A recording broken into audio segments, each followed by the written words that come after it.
you did. That's good to hear. I know that we had a great Christmas. I hope yours was good. I hope you got a chance to spend a lot of time with people that you love and that you care about. I hope that it was a meaningful time for you.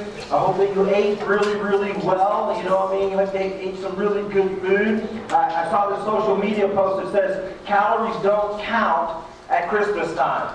So I thought I'd take that to heart, you know, and I hope that you did too. And it kind of reminds me of this picture that I saw that I thought was pretty funny. It's in here. This is what we look like before Christmas. This is what we look like on this side of Christmas, right after Christmas, right? Spidey gives us a little look at what that looks like, man. That Christmas Eve look that you got going on, and then right after Christmas, sometimes is what we feel like is in there. Because that's the kind of Christmas full tilt right in there. You had all that good food. I know that I did. And I love Christmas time because there's so many memories that we get a chance to make around Christmas time. And we had some great memories this year in our household. I don't know about you guys. But I think I'm going to hold on to a lot of those memories for some time and some years ahead from now, be able to look back on those. A lot of it evolved around the whole idea. We had the Rios family with us, right? Family came from Aruba, they've been hanging out with us, man, and they've just kind of been on an adventure. I mean, everything is kind of new for them. Their first time in the States or in Colorado for some kids, first time for them to be able to see snow, build snowman, and they just had this amazing experience.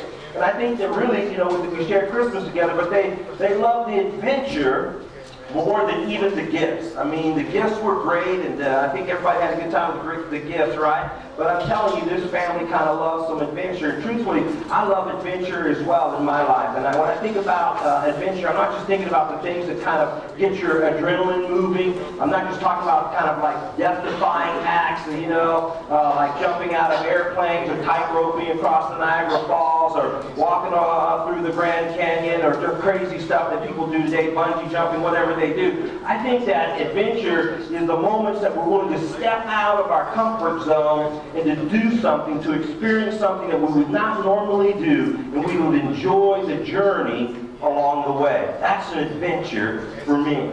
So here we are now sitting just kind of a couple days removed from a brand new year. 2020 is here. It's coming. I don't know about you. I remember thinking years ago, man, 2020 seems such a long ways away, but here it is. It's right around the corner for us. And for me, the New Year's is really an exciting time because I like the New Year's. I like to look into the New Year. To me, it's an endless world of possibilities. It represents a fresh start. And here's my prayer for you, as much as it is for my prayer for myself, is that maybe that your 2020 would become an adventure of a lifetime.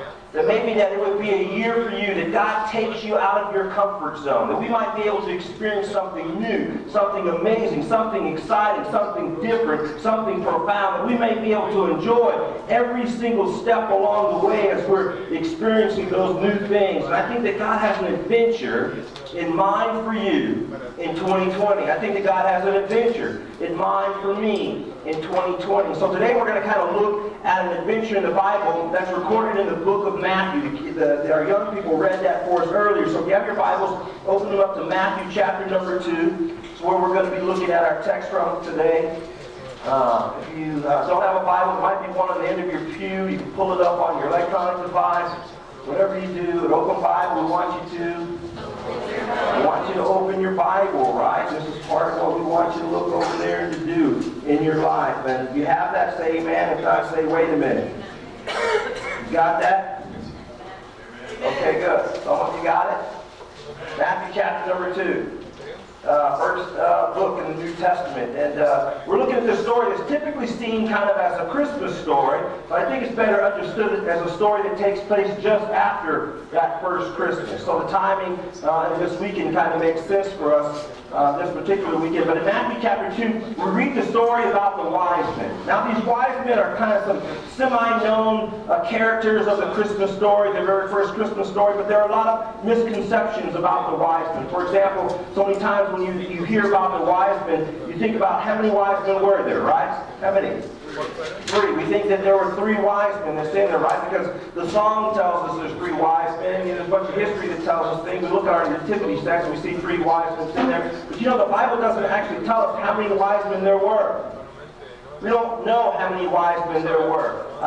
They brought 3 gifts with them, right? So there could have been 3, but there could have been 2 wise men with 3 gifts. There could have been 22 wise men that brought 3 gifts. We have no idea how many wise men there were. Another interesting thing is often a misconception when we picture the wise men as being these people that kind of showed up on the arrival of Christ, kind of on that birth night that was in there, that they were kind of in the stable, they were in the stall, they were hanging out next to the manger, kind of in that animal farm where Jesus was born. But most scholars would suggest that they didn't show up till perhaps maybe a year or maybe even 2 years later, that they showed up when Jesus was actually a child, at a toddler. So it kind of throws off your manger scene that we have in our house just a little bit, but that's okay. So there's a couple of different misconceptions about these wise men, but what we'll learn, if we'll lean into this thing, is we'll recognize, as we look at this biblical account, as they embarked on this adventure of a lifetime, is there were some remarkable things about this wise men that we can know. And I think there's so much that we can learn from their story and apply it to our own journey moving into 2020. And to discover an adventure of a lifetime that can be defined for you this upcoming year and for me. So again, Matthew 2, we read the story. I want you to help me out with the red letter words when they show up on the screen. You really want to experience all that God has for us in this adventure. One of the first things we're going to learn from this passage is that we need to learn to walk in faith. You and I, if you're going to have an adventure of a lifetime in 2020, you need to learn to walk in faith. I mean, really walk in faith. Here's what it says, starting at verse number 1. It says, Jesus was born in Bethlehem of Judea during the reign of King Herod. And about that time, some wise men from eastern lands arrived in Jerusalem asking, "Where's the newborn King of the Jews? We saw his star as it rose. We have come to worship him." Now, I don't know about the wise men, a lot about them. Like I confessed earlier, really the only detail that I know absolutely for sure about the wise men is what was recorded for us here that I highlighted for you, is that they were somewhere from eastern lands. They were somewhere from the east. They were somewhere from the Middle East. Outside of that, we really don't know much about these guys, we can say for sure. However, there are some details that we can lean into that I think we can draw some conclusions that are pretty profound. And so one of those things that many scholars assume that these wise men were some form of ancient astrologers. They were like stargazers. They were people who looked out to the stars and they derived some sort of meaning, some sort of conclusion, some sort of meaning from the stars and the movement of the stars and where the stars were located at different times of the year, that kind of thing. And I think when I think of these guys, I kind of think of kind of the ancient version of NASA, right? That's kind of who these guys were. They were stargazers. But still a little bit odd when we read this story about these guys who lived out east somewhere who were not part of the people group of God. They weren't even necessarily connected to who Jesus was and all that was told about him. How did these people so far away who were stargazers look at a star and draw the correct conclusion that meant that the king was born in the nation of Israel or was going to be born in the nation of Israel? I don't really know for sure, but we can look at it a little bit more and draw a few more conclusions. But most scholars would suggest that these wise men were not just some eastern land, that they probably came from Babylonians. They probably came from Babylon or from Persia. They were Babylonians, or at least from that region. And this was a significant place in the Old Testament of the Bible because some 500 years before Jesus was born, the people of God, the nation of Israel, were actually conquered by the Babylonians. And they were conquered by the Babylonians. And when that happened, many of the influential people, many of the very educated Jewish people were carted off into exile. And they actually lived in this Babylonian region, in this region of Persia. A little bit later, they lived there for a significant amount of time. Now, the significance of this is a few of the Old Testament prophetic books that we have in our Old Testament Bible were written during that time where the people of God were in exile there in Persia, in Babylon. And some of those prophetic writings were about the coming of the Messiah. the coming king. Some of those prophetic books were written during that time. And so it was possible that these wise men still living in this area, this region, had access to this literature that talks about this coming king, this Messiah, this Christ child that was to be born, and a star that might point to him, right? And so they see the star, they remember the writings, they connect the dots, and they go on a journey. What an amazing, amazing act of faith. I mean, think about it. For these outsiders who lived in Persia to take a 1,000-mile trip on foot to welcome a new king. I mean, I look at their story and I think to myself, man, it's an amazing, amazing story of faith. They were not even going to welcome their own king. He was not the king of their land, of their people. Or was he? Maybe they knew that he wasn't just any king. Maybe they knew that this particular king was not only to be the king of the Jewish people, but this particular king was going to be the king of the world and the king of the universe. And they couldn't help but to just take this adventure and make their way to be able to see it for themselves, to experience it themselves. They had to go on this particular journey. But understand, this journey would have been full of all kinds of challenges and obstacles. Some 1,000 miles on foot, right? We're trying to get the closest parking spot to Walmart so we don't have to walk an extra 1,000 feet. Amen? I see some of you jockeying. Say amen. It would have taken them months, if not a better part of a year, to make such a journey. It would have been full of all kinds of dangers. They would have been susceptible to all kinds of thieves that would have preyed on travelers, that would have come into the land and didn't know the land and didn't know the customs very well. They would have entered into cities that would not have received them very well. I mean, when they arrived to their destination and they got to the ancient area of Israel, they would not have been overly welcome because remember, some 500 years ago, it was their people who conquered the nation of Israel. And so because of that, their ethnicity, they wouldn't have rolled out the welcome mat for them, right? The welcome wagon folks, when they showed up to their house, they would have been received extremely well rolling into Jerusalem, being previous captors in the way that they treated the Israelites before. It was a faith-filled journey full of all kinds of challenges and full of all kinds of obstacles. And I look at their journey, I look at their adventure, and I'm inspired by their faith.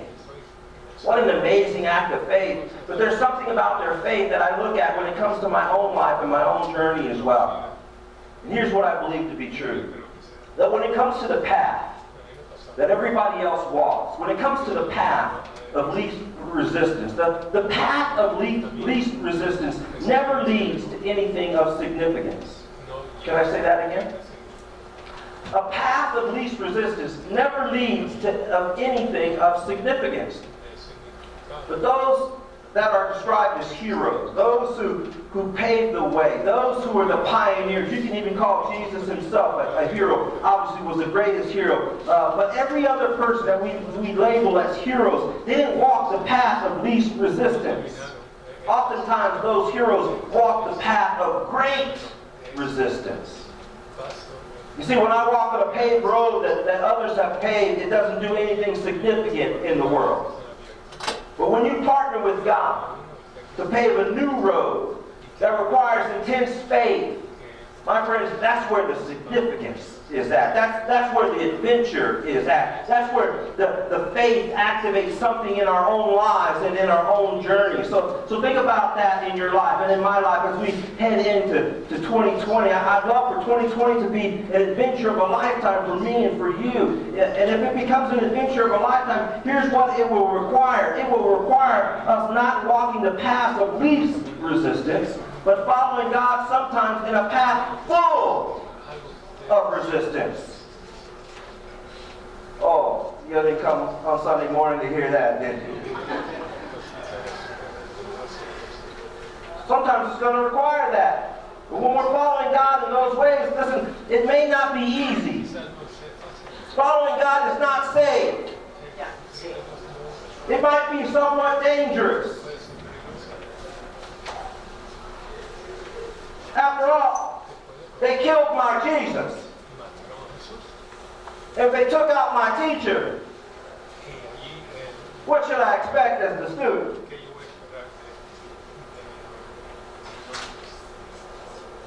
It could be crazy. Might blow your mind. Might make your heart beat faster. Might start sweating.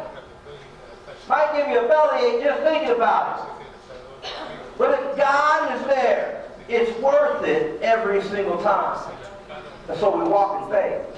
Reminds me of Trey and Carmen Giles, a young couple, my nephew and niece. They're newly married, and they live in Kansas, and they serve with the youth ministers there. And our youth went there to a summer conference earlier this year, and we were partnering with, many of you know, with the Peniel Baptist Church in Aruba, and we saw a need that was there. I was talking to Pastor Cedric, and he just really wanted to have someone there to help lead in youth ministry and really kind of establish it even more so than it is now, really launch the people out into faith. And so I called them up while I was in Aruba. No pretense, no nothing. It was in there, and I said, listen, this is what I want you to do. I want you to stop what you're doing.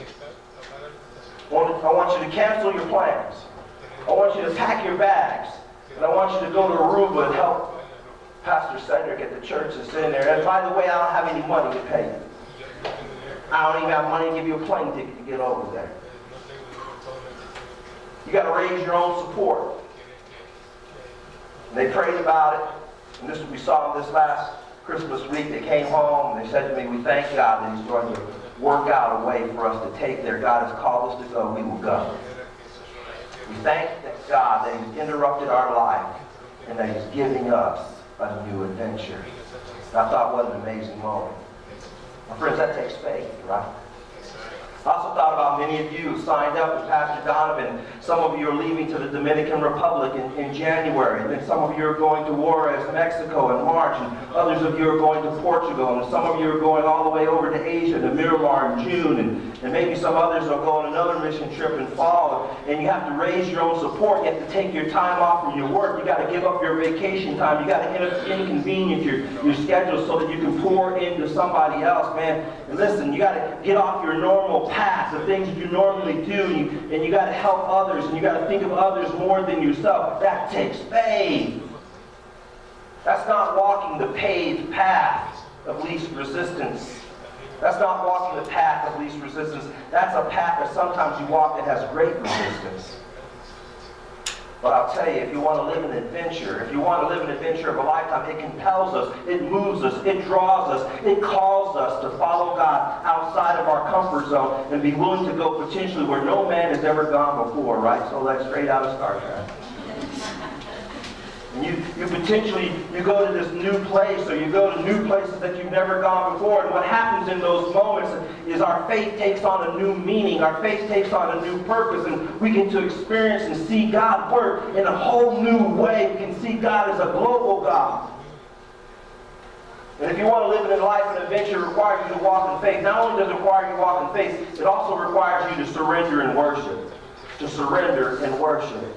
Look at how the story continues. You notice that when the wise men, when they roll up on Jerusalem, there's a few people that find out about the information that they have about this new king that's to be born, and they have very different responses. They have very different reactions to this new information. Pay attention to the different people's responses. Here's what it says. It says, about that same time, some wise men from the eastern lands, they arrived in Jerusalem asking, where is this newborn king of the Jews? We saw his star as it arose. We have come to worship him. That's the response of the wise men. Then look what it says about King Herod. It says, King Herod was deeply disturbed when he heard this, as was everyone in Jerusalem. He called a meeting of the leading priests and teachers of the religious law, and he asked, where is the Messiah supposed to be born? In Bethlehem, Judea, they said. For this is what the prophet wrote, and you, O Bethlehem, in the land of Judea, are not least among the ruling cities of Judea, for a ruler will come from you who will be the shepherd of my people, Israel. And so here's this amazing thing. They have this powerful information about this child that's to be born, that's to be the king, that's to be the Messiah, that's to be the deliverer, that's to be the savior of the nation. With this new information, they do very different things with this information. The wise men, it says, what their motivation was, they came to do what? They came to worship Jesus. Now, if you think about worship, a lot of times we think about just bowing down before something. We talk about this in Sunday school, and that's the physical act, is kind of get prostrate before God. When we worship God, we bow down to God. But what that's picturing, what that's symbolizing is that I'm going to surrender. Surrender everything that I have before you. I'm not worthy. What my plans, my hopes, my dreams, my future, all those things are meaningless compared to what you want me to do. And so they worship, they bow down, they surrender, living and assuming a postured life, a surrendered life. Here's the way that I think about this. So what it means for the wise men is they were willing to sacrifice everything. Leave their home, leave their comfort, leave all those things in order to worship and to honor Jesus as King. Now Herod had a very different response. It says that Herod was deeply disturbed, like deeply within him. He's like, that ain't right. There's something in him that was stirring, that was just kind of pushing back against this idea. It's like, this is not right. Now when I think about being deeply disturbed, there's a couple of things that I ran into this week I thought about that always deeply disturbed me, right? I thought I'd share a few of them with you. Here's the first one. That's how my kids used to always leave the toothpaste container, right? Whenever I see that on the bathroom, and that disturbs me. It deeply disturbs me, right? Here's another image. Just like the worst, right? Eating pancake and your fork falling into the syrup, man, that disturbs me, man. I don't like it, right? I'll tell you, right? Deeply disturbing. Here's the last one. And they're using their air vent as a cup holder, right? You're like, man, it's going to fall out. Don't do that, right? It's deeply disturbing. When you look at that, it's deeply disturbing, right? Never do that. So what Matthew tells us is that Herod was deeply disturbed. Why was he deeply disturbed? Well, what we know about Herod is Herod's title was the King of the Jews. He was the Roman appointed king of the Jewish people, and what we know about Herod from history is Herod was a wicked guy. He ruled with an iron fist.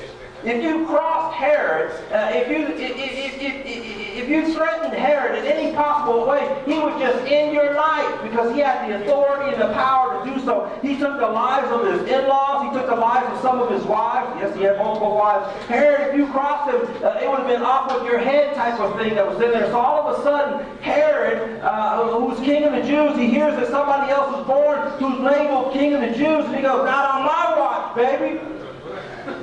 There's nobody going to be king around here but me. Nobody's going to threaten my rule, and my reign, my power, my king. This is my life. I'm going to live it the way I want to live. So what we learn later in the story is that Herod issues a decree, and that Herod decides that he and his armies are going to take the lives of every child under the age of 2 in the entire area, hoping to eradicate any threat or anybody, that anything that would have towards his kingship. Do you see the difference of the posture between the wise men and Herod? The wise men were willing to sacrifice everything to honor Jesus as king. What Herod was willing to do was sacrifice everyone to preserve himself as king on the throne, to keep himself ruler and reigner of his life. Do you feel the difference? Now when I look at Herod, I go, bro, what in the world? Who does crazy stuff like that? But I got to stop and pause and, if I'm honest, and think about it. Sometimes I do very similar things. The juxtaposition of the wise men versus Herod causes me to look in the mirror, to look at my own heart, my own life. Ask myself, is my heart more like the wise men? Is my heart more like Herod? The truth is, I have some Herod moments in my life. I want to rule. I want to reign. I want to be the shot caller. I don't want to be inconvenienced. I don't want to surrender. I have some Herod moments in my life, and the question becomes, am I willing to sacrifice of myself always in order to honor God and everybody else? Am I willing to be selfless? Am I willing to put others first? Am I willing to give other people recognition when I don't get recognized? Am I willing to push myself down in order to lift others up? Or do I often push others down in order to lift myself up? What does my heart look like more? Do I look more like the wise men? Or do I look more like Herod? How about you? Now notice there's actually another group of people in the narrative, and their response is even more different than Herod and the wise men. I've always seen the wise men response. I've always seen Herod's response, but it wasn't really until this particular last week as I read this passage that I've read many, many times before that I saw this detail. Look what happens. Herod calls the religious leaders to him, and he says to them, he asks this question. He says, hey, where's this king of the Jews supposed to be born? And now there were these Jewish leaders, these religious leaders. They knew the Old Testament backwards and forward. They knew it like the back of their hand. They didn't even have to go look it up. They didn't have to Google it. They didn't have to research it. They had all the information. They knew all the information. They said, oh, we know. He's supposed to be born in Bethlehem. It's very clear. Micah 5:2 tells us, says he's supposed to be born in Bethlehem in Judea. They knew the information. They had all the right information. They were the religious leaders, and they were the ones who've been praying for this. They've been anticipating this. They were calling for it. They were looking for the moment that God would finally bring His Son, Jesus, into the world. They were looking for the Messiah, for the Christ child. But look what happens. They point the wise men exactly where they need to go. They instruct Herod where the location is at. And the wise men go. And they don't go. They don't go. Why in the world did the Jewish religious leaders never go? It was their king that was to be born. They knew it. They predicted it. It had been prophesied. They taught others this message. And they didn't go. It makes me go, why in the world would they not take the same journey? It makes me very mindful that that's what spiritual complacency sometimes does to us. Those of us who come to the church, we come to Bible study, we go to Sunday school, we read our devotions, we even preachers and teachers. We have all the information. And we've grown so comfortable with all the information, it never even stirs us to act anymore. It's just words on a paper.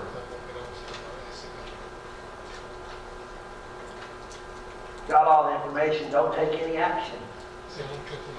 So the outsiders, who are the wise men, they get to experience the very presence of God as it came in the person of Jesus. And the insiders, Jewish religious leaders, they miss it. They just miss it.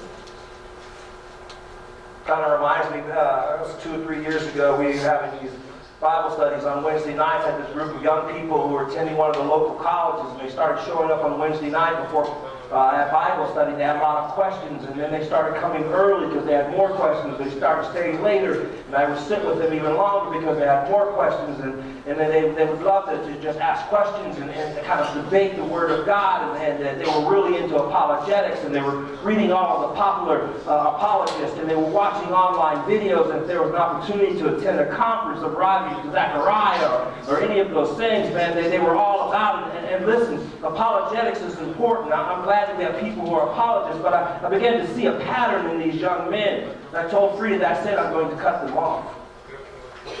She says, why? She says, because all they ever want to do is they want to talk about the Bible, and they want to talk about the culture, and they want to have all the academia, but they never want no life application. I'm done with it. I'm casting my pearls to the swine. So they never came to worship. They didn't want to have a community or have anyone hold them accountable. They never wanted to serve anywhere or anyone else. They didn't never want to share their faith. All they wanted to do was talk. They had all the information but no application. And I remember thinking to myself, how are you boys missing this? But the truth is that can happen to many of us. We come in and hear the same story over and over again. Again, here's my assumption. The longer that you're a follower of Jesus, the more opportunity there is for you to become complacent about what you know. Watch out. If you think about the same radical love of God that was made available to you in Jesus. That radical love that saved your life, that forgave you of your sins, that washed you and cleansed you, made you whole, that changed your life, that transformed your life. The fact that God gave His Son for our sins, and that God has radically given us a new beginning, new life, new hope, a do-over, a fresh start. And that same information that transformed your life, now all of a sudden, it doesn't even quicken your pulse. Become so complacent. You go, oh yeah, Jesus loves me. Oh yeah, Jesus died on the cross for me. The world dies around us. They end up completely missing it. Wise men sacrificed everything, and they got to experience God in the flesh. Herod was willing to sacrifice everyone else to preserve himself. And those who were the insiders, those who should have gotten it more than anybody else, and should have been on fire and on mission and all about the job and the mission, the commission of Christ, those were the ones who missed it. And if you want to experience an adventure of a lifetime in 2020, it requires you to walk in faith and to surrender and worship. And it also requires you to offer your gifts. Offer your gifts. Look how the story continues. Here's what it says after this interview. The wise men went on their way. That the star that they had seen in the east guided them to Bethlehem. It went ahead of them. It stopped over the place where the child was. When they saw the star, they were filled with joy. They entered the house and saw the child with his mother Mary. They bowed down and worshipped him. Look at what it says. Then they what? And they opened their treasure chest and they gave him gifts of gold, frankincense, and myrrh. Now notice interesting details here. Remember I told you earlier the assumption was that the guys finally rolled up on Bethlehem. Jesus is no longer an infant. Notice what they call him. They call him a child here, right? So they roll up on Bethlehem. They're no longer this place where there's animals in the stable, and they enter into the house. So again, the assumption Jesus is no longer an infant. He's a toddler. So what kind of gift do you bring a toddler? I don't know about you, but if it was up to me, you know what I mean? I'd bring him like a toy truck. You know, I'd give him a drone or something. I'd give him a train. You know, if a girl, I'd give him a baby doll or whatever from Legos, right? Something, you know, that you think that a kid would really like, right? The kid would really want. Notice what these wise men bring. They bring gifts of gold and frankincense and myrrh to a toddler. Like, dude, was the Walmart not open? What's going on? Why did they choose these gifts? These were significant gifts. There's a lot of meaning in these gifts. Gold was the gift given to a king. Frankincense or incense was used as a gift to God. Myrrh was a perfume used to embalm dead bodies. You put it together and it was a gift to a God king who was born to die. Many babies will be born and become king. Only one king became a baby. He lived a perfect life. Die for you and me. Here's what's amazing about these gifts. The wise men didn't bring the gifts to impress Jesus. The wise men God brought these gifts to honor Jesus. And here's why this matters to you and to me. I believe with everything that I am, every single one of us has been given gifts.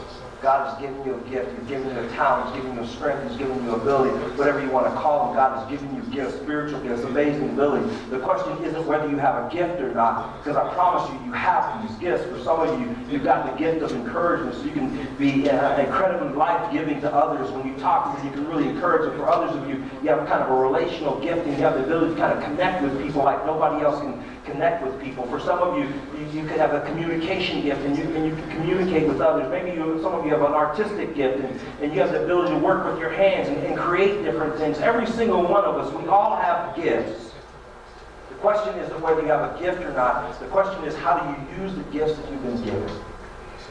Because when it comes to these gifts, sometimes these abilities, maybe they lie somewhat dormant, and when we become a follower of Jesus, the Holy Spirit activates those things, and we get to use those things that we didn't even know that were locked inside of us. But for most of the time, for most of us, the spiritual gifts that we actually have are these abilities that we've had since the very time that we were born, and we know it, we've been using it. These are the things that we're good at. These are the areas that we're really strong at. These are the things that other people recognize in us. And the shift happens for us when we become a follower of Jesus. this, is that we no longer use these gifts to impress others. Now we use these gifts to honor the one who gave us the gift.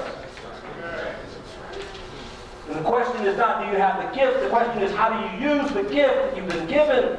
So whatever your strength may be in 2020, as we embark on this adventure of a lifetime, if you really want to live in the fullness of the gifting that God has given to you, don't steward your gift to impress other people. Steward your gifts to honor the King who gave you the gift.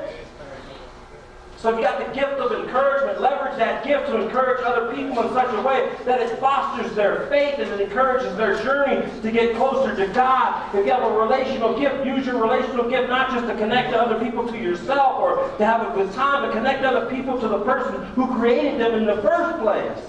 If you have a communication gift, use your communication gift to declare the truth of the powerful, life-changing ways that only Jesus can give to us. If you have an artistic gift, you create art, you use art, you do whatever to draw people not to yourself, not to all the wonderful things that you can do, and the way that you can sing, the way that you can do these things that are creative and that are awesome and that are amazing, but you do it to point to the amazing and majestic God that you serve.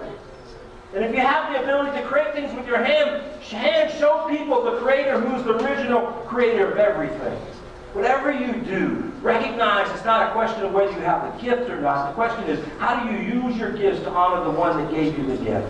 And in our church, we talk about this all the time. God has not called you to come into this place and to hear a sermon and listen to some music and go out and feel good and enjoy and have a really good week. I hope that that's part of the process for you. But God has called you to serve. And if you're not serving, and you just come in here on Sundays, and you get a sermon, and you come on Sunday mornings, you listen to a Bible study, you come on Wednesdays, and you get a Bible study, and you never do anything for anyone else, if you only take, if you only receive, and you never give, you are missing the boat. You will not have the adventure of a lifetime that God has ordained for you. You must use your gifts to honor the King. We want to live an adventure of a lifetime. What it requires of us is to walk in faith, to step out of our comfort zone. We're willing to walk a path that's not been paved. It requires us to surrender and worship, to offer our gifts and find this in what we do, that we're willing to embrace the detour. And willing to embrace the detour. Look at how the story concludes. This is kind of fascinating. It says this. Verse number 12 says, when it was time for them to leave, they, meaning the wise men, returned to their own country by another route. For God had warned them in a dream not to return to Herod. So what happens is there's a pathway that they took to get to the person of Jesus. And you got to know that it was the most direct pathway that was there, right? And the one that made most sense to them that was there. But now God's calling you to go a different pathway, to go a different direction. And oftentimes God calls us to take a detour. God is in the detours, people. Oftentimes God is the detour. If your life is anything like mine, I love to plan things. Rita will tell you, I got 2020 all planned out. I can tell you my preaching schedule. I can tell you what we're going to be teaching on. I can tell you where I'm going to go on vacation, man. I love planning those things. I plan out my budget. I got my finances, where we're going to spend money on bread and water, you know what I mean? All those good type of things are in there. I love to kind of write the story. I love to kind of think to myself and dream what my life is going to look like. I got as much detail as I possibly can look over there, and I write it out. And the one thing that I can absolutely guarantee you is that my life at the end of 2020 will look nothing like what I looked over there and wrote up. If you've ever tried to say, man, this is what I'm going to do, this is what my life is going to look like, the only thing I know for sure is that that's not what my life is going to look like. Because there's all kinds of things that are going to happen along the way, all kinds of things that are going to be unexpected, there's going to be some twists, there's going to be some turns, there's going to be some ups, there's going to be some downs, there's going to be some detours. But here's where what I began to discover. I used to hate the twists and the turns and the details of those things, man, and how they changed up my plan, man. My wife would say, man, if you want to frustrate me, change my plan for the day. Messing up my story. Guess what? It was never my story. It was always about the story that God is writing in my life. It's always about the story that God is writing in your life. And oftentimes God will send you an alternative route. Oftentimes, God will create a detour that you least expect, and here's what I've discovered. Oftentimes, my plan B was God's plan A all along. God is in the detours.